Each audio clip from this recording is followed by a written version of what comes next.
I just returned from an amazing trip kayaking in the Amazon jungle in Ecuador. This was whitewater kayaking, and there were some things I learned which don't have much to do with onboarding, but I thought it'd be fun to share. So in the rivers I was running, the guide we were with had us go down the rapids first, so we had to figure out our ways down. And what that means is you need to leverage eddies on the river to navigate unfamiliar rapids. So an eddy is a place on the river where all the water's going downriver, but there'll be a section on the bank of the river or maybe behind a rock, even in the middle of the river, where the water circles back up. And so most of the river is going down, but there's this area where the water goes up. And it's a place in a whitewater kayak where you can stop. You can actually just, it's called eddying out. You can eddy out and stop kayaking, or you could use that water to slow yourself down. So why is this so important? Well, we were kayaking rapids that were like a third of the mile long. So it wasn't like I could just look and see the end. One. Two, a lot of them had these horizon lines with a lot of boulders at the top, and I couldn't even see the next place to go to paddle.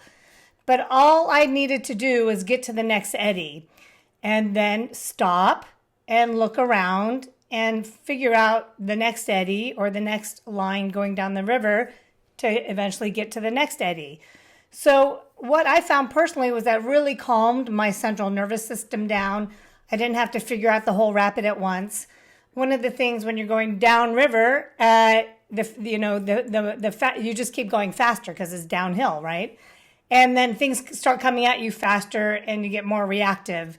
And then that really gets me anxious. So it allowed me to really slow down. It also meant like I would just get to the next eddy and I would see things I had no idea existed. I would see an eddy that I could get to. I would see a whole path down the river that I didn't even know existed when I was sitting at the top.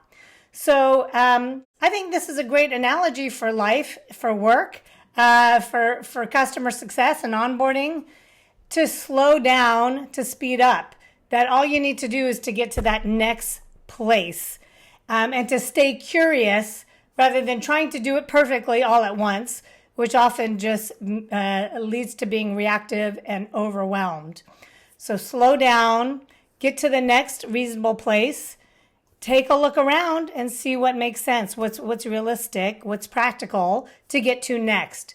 So that includes taking pauses, slowing down, getting really clear about where you currently are, getting clear about what is the next right step, and just doing that one thing.